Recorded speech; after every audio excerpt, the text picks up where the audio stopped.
The story takes place in Hama City, technologically advanced metropolis in the year 2029. Section 9 is responsible for the people's safety from the terrorism or corruption in the city. First scene begins with Major Motoko Kusanagi of Section 9 keeping an eye on a meeting occurring in an undefined area in Newport City. The meeting is interfered by a Section 16. And similarly, as they began to talk at that point, Motoko moves in, shooting a foreign negotiator who participated in that meeting and afterward vanishing through use of her therm-optic camouflage system. In the next scene, the head of Section 9, Daisuke Aramaki, is presented conversing with an official about developers who are attempting to acquire political asylum. The story then moves into the fundamental plotline when Aramaki portrays one of the minister's interpreters having had her brain hacked into by the infamous puppet master. The hacker ends up being a garbageman who is going through a divorce and attempts to ghost hack his wife, utilizing a program gave to him by a person who met him in a bar. Badu and Ishikawa show up at the most recent access terminal minutes after the hacking attempt from it closes, failing to get any suspect yet, but also understanding that the areas from which the hack is performed correlate to the garbage truck route. At the point when the garbageman figures out that the police are searching for him, he attempts to inform the man who gave him the ghost hacking software. Both he and Kusanagi find the person simultaneously, and the man fires at the major's truck with incredibly strong ammo, and then activates a thermo-optic camouflage, rendering himself practically invisible. At last, the pursuit by Badu and Kusanagi drives the fugitive to the banks of a canal where Kusanagi destroys his camouflage and incapacitates him in close quarters combat. Incidentally, the man isn't the genuine puppet master, but just a ghost-hacked puppet of the criminal. The garbageman whom he supported ghost hacking has also been ghost hacked. Truly, he didn't have a wife or girl, and all memories of them he has are false. One night, a female cybernetic body is out of nowhere gathered at Megatech without approval, and the cyborg runs off, stripped, into the rain, where it gets run over by a truck. Section 9 gets the body to attempt to decide why it was created. Badu relates a strange truth. The body has not even one brain cell as it is totally robotic. Yet there are signs that there is a ghost inside it. Nakamura of Section 6, joined by a Dr. Willis, comes to claim the escaped body. As Willis analyzes the ghost present in the cybernetic shell, Aramaki and Nakamura discuss the bureaucracy of the retrieval of the body. Willis confirms that the ghost in the shell is the puppet master. Nakamura claims that Section 6 had been tracking the puppet master for some time, managed to lure and trap the ghost within this cyborg, and killed his original one. Aramaki expresses some concern over the fact that Section 6 just left the puppet master's original body to rot. However, the body suddenly takes control over the building and begins to speak.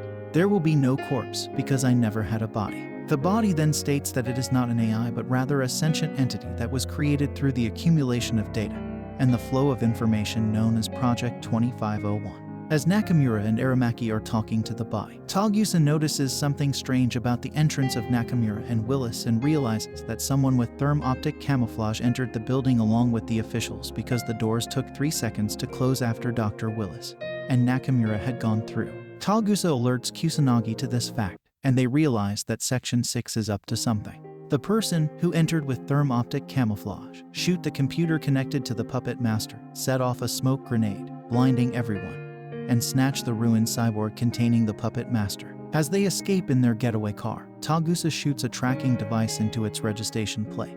Badu starts to follow them by car while Kusanagi follows by helicopter. As Kusanagi and Aramaki talk about the puppet master, Aramaki also realizes that Section 6 is involved in some sort of conspiracy around Project 2501. Soon after, Ishikawa talks to Aramaki after investigating further into Project 2501, and it turns out that the project was started before the puppet master appeared, even though it was claimed by some officials that the project was created to catch the puppet master. Ishikawa hints that maybe the puppet master was a tool of Section 6 for the bureaucracy to do its dirty work.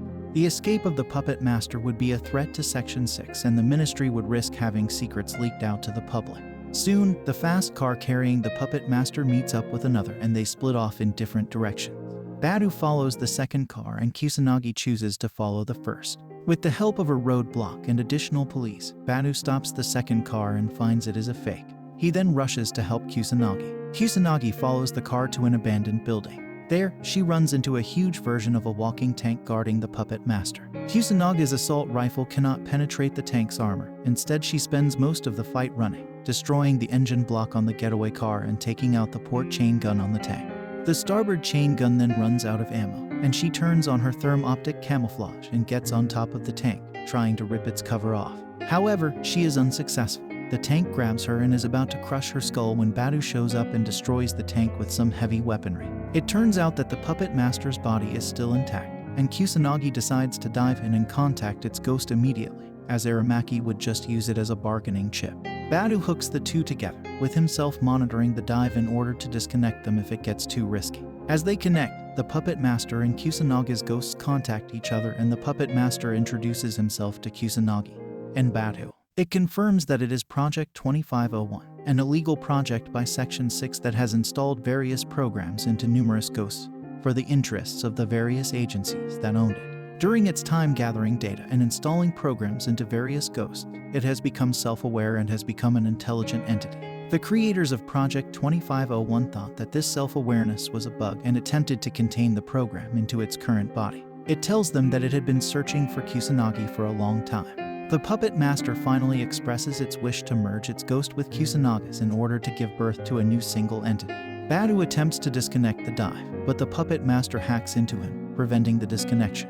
In the meantime, as Kusanagi and the puppet master are speaking about the merge, helicopters from Section 6 approach the abandoned building with orders to destroy the puppet master as a primary target along with Kusanagi, presumably to cover up the conspiracy. Badu sees lasers pointing to both the body, but the snipers are unable to fire because of the puppet master's hacking. Kusanagi finally decides to merge with it just as the snipers from the helicopters fire. Badu regains control over his body and puts out his arm to protect Kusanagi. The snipers destroy the puppet master's body, and Badu's arm gets hit as well. Kusanagi's head is shot off, but the brain is not destroyed. Her vision cuts off shortly after that. Next scene, Kusanagi wakes at Badu's safe house, finding herself within a child-sized cyborg body. Badu comes in and informs her of what transpired since her original body was destroyed. The foreign minister resigned as a result of the conspiracy, and Nakamura is being questioned. Motoko decides to leave and reveals that she is no longer either Kusanagi nor the puppet master, but rather a combination of the two. Badu offers her a car and they agree on a personal password, 2501. So this is the recap of Ghost in the Shell, the movie by aniplot.